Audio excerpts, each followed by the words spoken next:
Music. Turn it off. We're not going there. Welcome back to another episode of the Deductionist podcast, my lords, ladies and gentlemen. It's lovely to see you. It's nice to see that Mr. James was about to read a book himself. So this podcast episode is well placed. I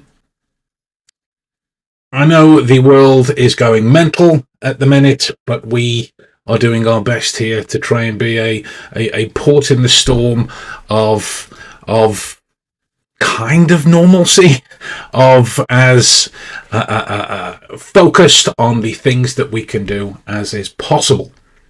Do you all like my shirt? It is a custom-made shirt. I got it for my Secret Santa, as well as my little puzzle that I made. I mean, I only created the puzzle. I didn't make it, if that makes sense. So let's look at reading.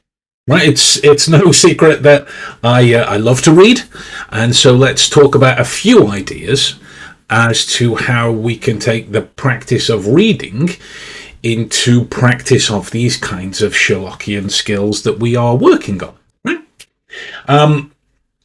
It can't be understated that for this particular discipline, it needs to be brought around with purpose and intention, and it isn't something that will go in, vicariously. Just they certainly do.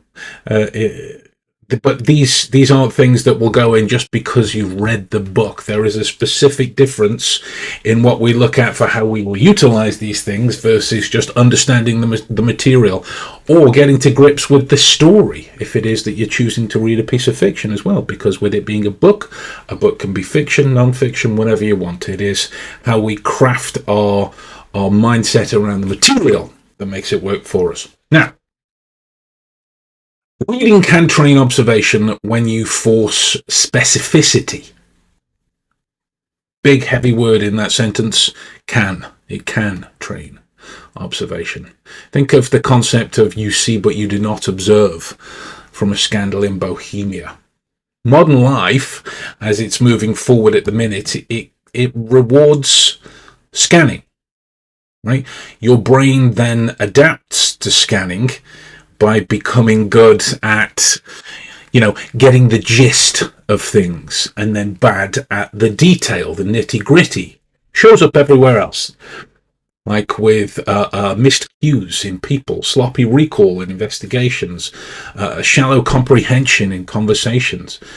Reading can, it's not the only thing that can, by any stretch of the imagination, but reading can reverse that drift because the page is stable. It waits, and that stability lets you practice precision, right? So if you think about the simplistic angle of the science or sciences that are involved, deep processing, it strengthens memory and understanding. So when you actively look for specific features, you encode more richly, and therefore you are able to retrieve more reliably. Observation practice doesn't depend on, good content. It depends on the task. A trashy thriller can be an observation gym if you treat it like one. So what I mean by intentional practice is before you sit down to read whatever it is that you're about to read, pick one observation target, as in a sensory detail. What is being described and what is absent. A behavioral detail for what people do under pressure maybe, or a structural detail, as in how the writer is trying to guide attention through the story. And then you can take an exercise from that with 2 minutes, more or less. So after you've gone through a page, write 3 sentences from memory. One concrete detail you can point to, one inference you made from that detail, and then one detail you expected but you didn't get, really. Now that's observation becoming a habit. I mean, that's not specifically how, but that's one of the base premises I use to try and tackle Cain's jawbone. I'm still working on it. Right, life gets very busy, so I don't really have a lot of option to sit down for the length of time that I want to and focus on this kind of murder mystery. But that's one of the ways that I took it, because it's 100 pages printed out of sequence, so you take a page at a time, and boom, the details seep in. Reading can therefore become a reasoning practice when you delay certainty. If you think of the man himself, it is a capital mistake to theorize before one has data. People form opinions really quickly, especially nowadays, because the environment itself pushes for speed. The cost on the other side of that, though, is error. Premature conclusions, sticky narratives, overconfident takes. Reading lets you practice holding judgment without freezing. You can stay mobile. You can continue collecting data, and you can still move forward. Comprehension is it's an active process. Good readers, they generate hypotheses and just revise them as they go, as new information arrives. That revision skill transfers into real-world thinking. So any text can give you a stream of data. Your training is learning to separate what the text states, what you assume, and what you feel. In between all of those things. So if you take some intentional practice to a 3-column page, and then after a paragraph or a scene or something's gone by, you jot down the data points of what is literally there. Then what you think it means, then what should happen next if you're right. You are practicing disciplined inference, not just vibes and that disgusting G word. Mr. Jane says, so is it about connecting the data after finishing the chapter or even the book? Oh, it all makes sense now, kind of thing, rather than focusing on every sentence and connecting them while reading. But I mean, in a nutshell, it depends on what you're training for. So if you're training for observation, we kind of pace it out. If you're training for the critical thinking angle and the inference angle and the reasoning angle, then you can kind of pace it with significant pieces of information. You can pace it per chapter. You can pace it per page. You can pace it per paragraph. These types of things, it's really down to how focused you are when reading and the capacity that you bring to your reading experience when you do as well. Some people can only focus for 10 to 15 minutes at a time. Some people can sit and read all day.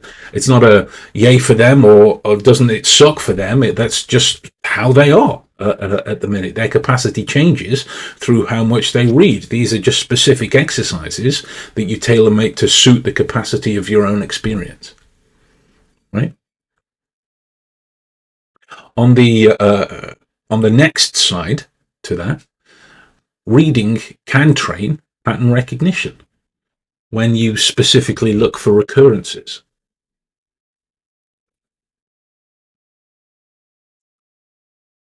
I think it was a case of identity. But I mean, I know the quote, the little things are infinitely the most important. Pattern recognition is the foundation of competence. I nearly said expertise, but then I was like, I don't really agree with the notion of expertise on a personal level. Right? The issue is that most people will collect experiences without extracting the patterns from them. Their life just becomes a pile of moments. Reading can give you repeated exposure to structures, like motives, incentives, conflicts, logical fallacies, rhetorical moves, Patterns become visible when you can track recurrence. The brain learns by detecting regularities. So when you pay attention to recurring features, you build stronger mental models and you reduce the cognitive load later. So you can read anything.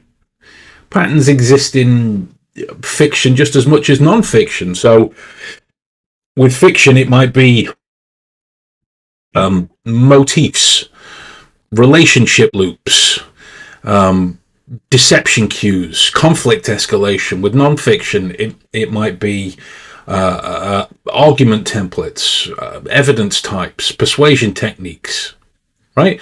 They're all there. So if you bring some intentional practice to either of them, I think of it as a rule of three. So as you read, mark anything on the page that occurs 3 times. Or if you're going by chapter, anything that occurs in the chapter 3 times. That type of spacing concern. And then on the third occurrence, you go, what's the rule here? What's the writer training me to expect? What would break the pattern? That single habit turns reading into model building. Right? You can, in certain circumstances, this is kind of pushing it a little in terms of pattern recognition, because the thing is about understanding understanding human behavior, but from how the minds of the individuals are modeled, not the behavior, not the movements, this type of thing. But that's all filtered through whoever it is that's writing.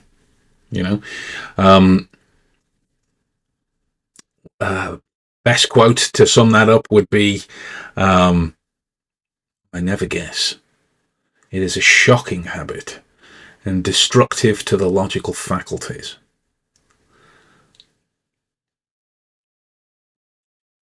Most social error comes from, mind reading, but badly.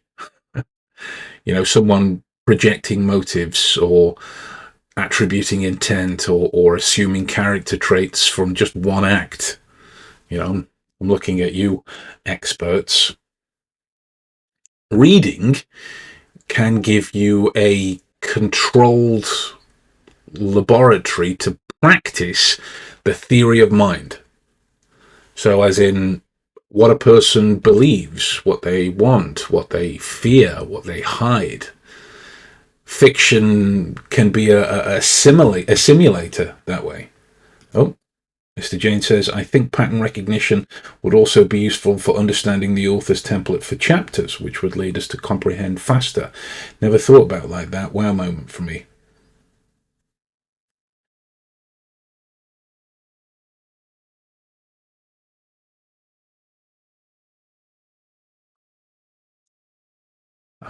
I've commented from Twitch. Jennifer Jarrett.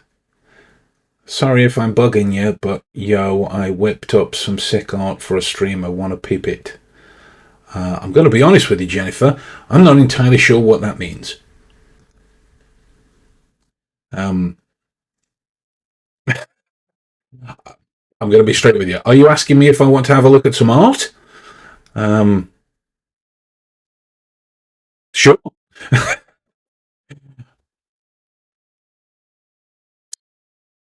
Back to the books. Fiction in that particular circumstance. Sorry, that really threw me. I didn't understand that breakdown at all. Apologise, Jennifer, but I didn't know what you meant.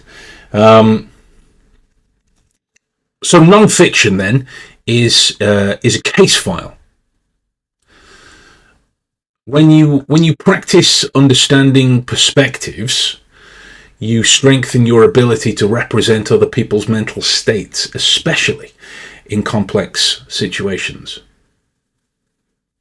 So again, you can read anything to try and get your head around these kinds of things. Every text contains, these agents of sorts, like characters, authors, sources being quoted, people being described. You can model all of them. It takes this intentional practice. If you want to just sit down and enjoy what you're reading, do that. But if you want to sit down and you haven't had the opportunity to practice, then these are ways that you can go about doing that. From whatever you're reading, pick a key person. So whether it's a character or a real figure, right? And from what you understand about them, how would you describe what they believe is true? How would you describe what they want? How would you describe what they are avoiding, or what they can't say out loud? Then you check the next chapter or the next section or the next bit that's coming up, and then you factor in, so what was held up? What collapsed? What needs revision? It's a practicing of calibrated compassion, not sentimentality. Reading, unsurprisingly, can also be memory training. When you retrieve instead of reread, right? You know, I consider that a man's brain originally is like a little empty attic. People feel their memory is getting worse en masse, and they choose to outsource it to devices. But then they practice remembering even less. That loop is so real. And reading offers an opportunity to break it, because it offers endless chances to practice retrieval without needing, special equipment or an app or a service or an agent or somebody taking notes for you. Retrieval strengthens memory. Rereading often, not all the time, but often creates a familiarity with the text, not recall. If you want information you can use, you need to practice pulling it out. And again, you can read anything in this sense, because it's a memory training drill.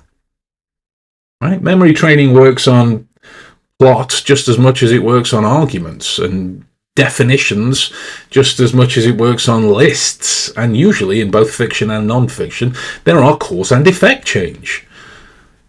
The content is the weight, the retrieval is the lift. Right? So again, with the capacity things that are on the table, you can choose to make it a 60-second recall, a 10-minute recall, a half an hour recall, that type of thing. But let's just think of it this way in terms of it being a minute. So after reading for a minute, close the book, and then say out loud, I shit you not, say out loud a verbal summary in your approximation of 60 seconds. And then you write down 3 bullets from what it is that you've just said. Reopen it and then check for missing or distorted parts. That's how you turn reading into usable memory. We can go critical thinking again with the there is nothing more deceptive than an obvious fact, I believe, is the Boscombe Valley Mystery. I know the quotes. I don't know where they come from a lot of the time. I don't know where they come from with as much certitude as I know the quotes, if that makes sense. But many people think they can spot a lie. And fewer still can spot an assumption. Assumptions are the real puppeteers.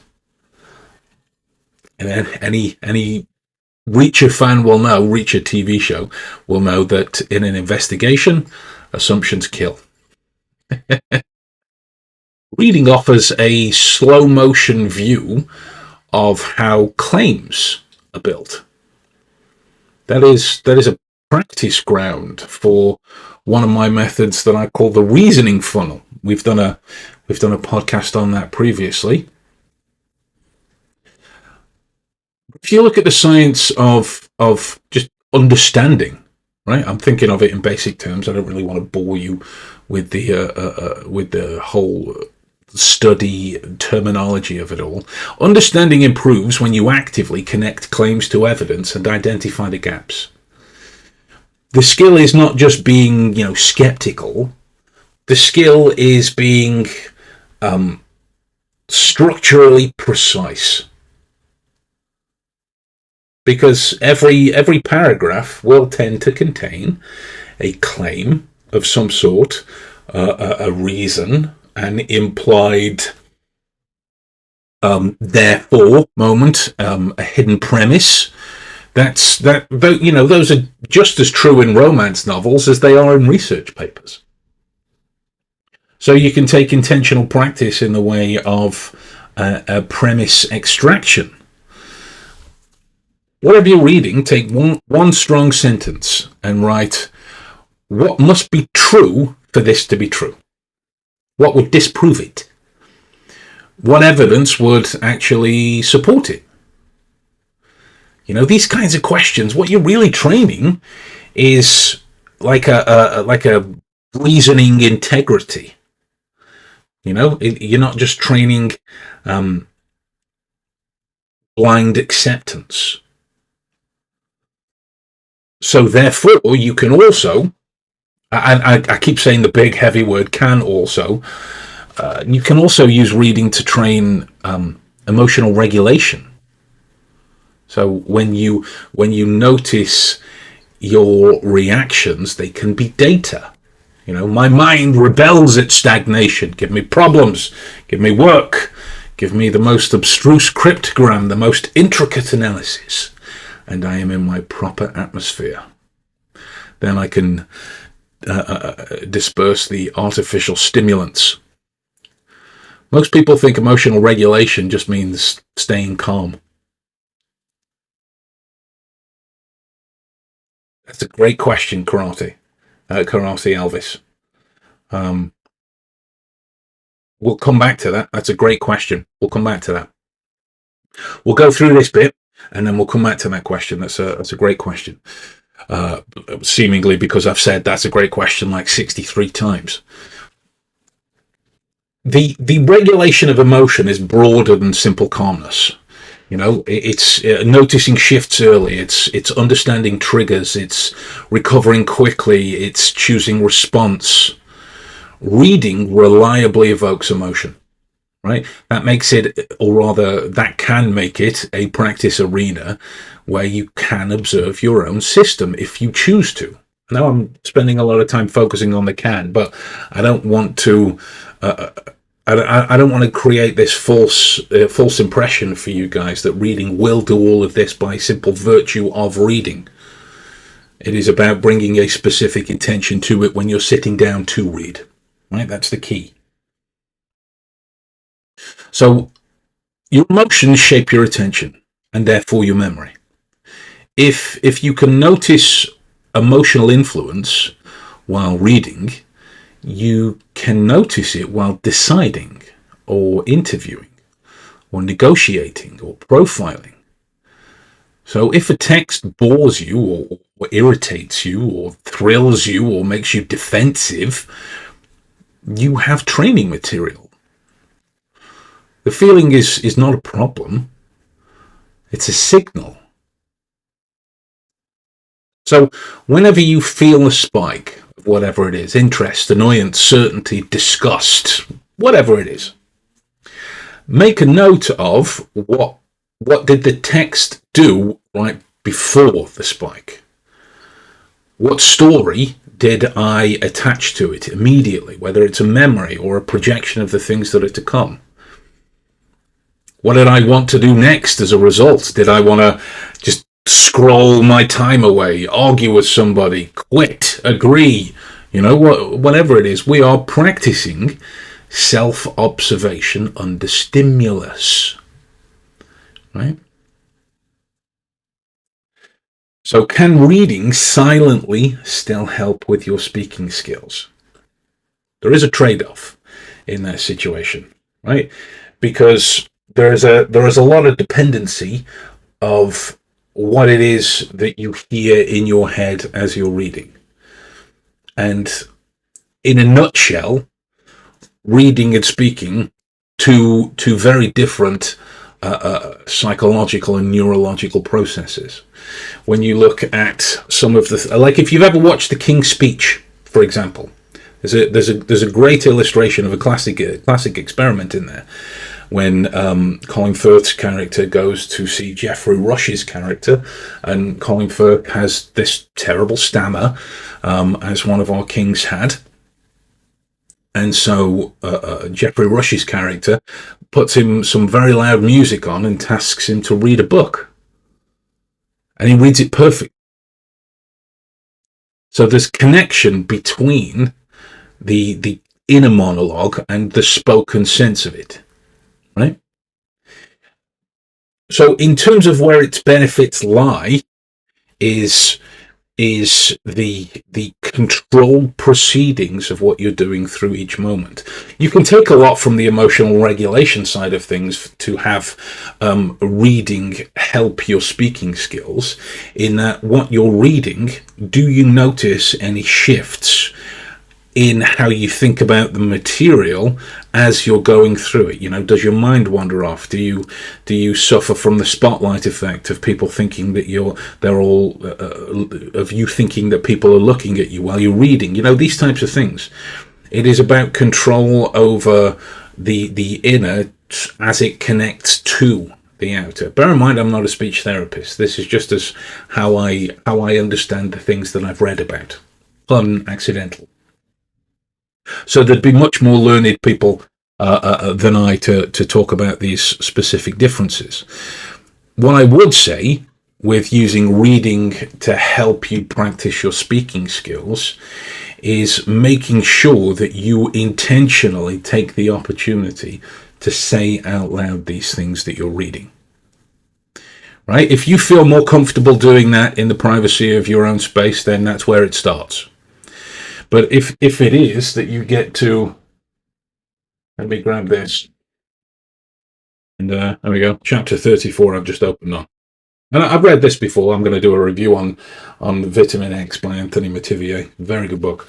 Talking about reading as a result of practice. Now I can look at this and I can go through and hear the words in my head. There we go. That's just the first paragraph. And then for it to become chapter 34, call it a vision or call it a dream, my entrance into the life of Michael Mailskircher started like the universe, with a bang. The instant I opened my eyes, Dr. Kimball Sr.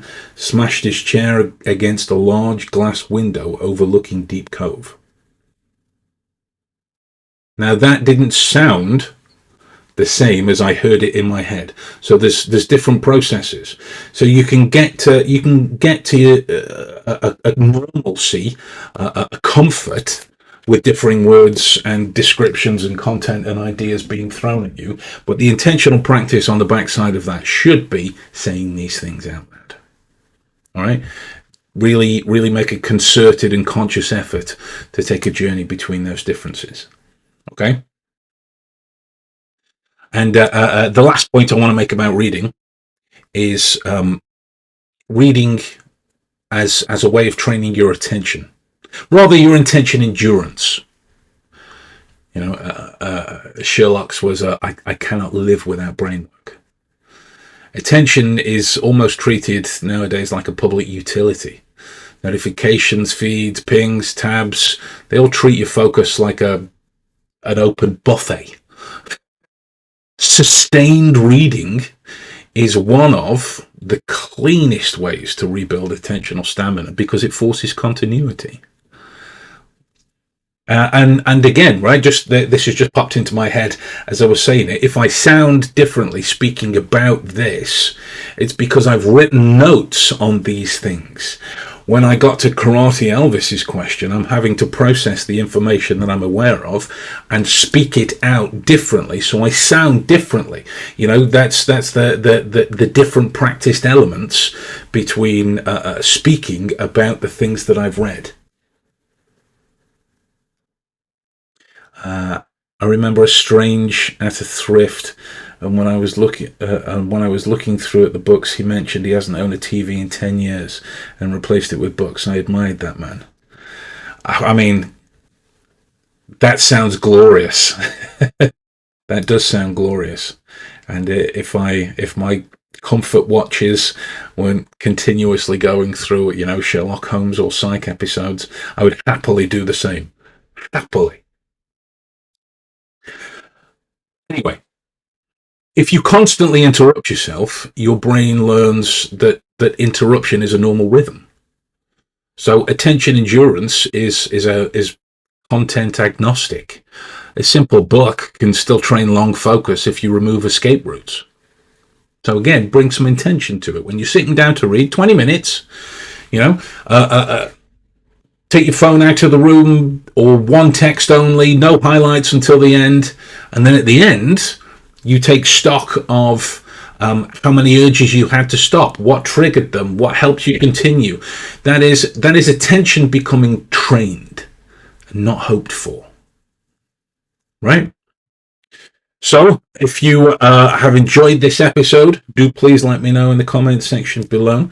And if you haven't subscribed to the podcast already, now is your time to read the little notification bell and do that at the same time. And I shall see you next week. All right, guys, take it easy.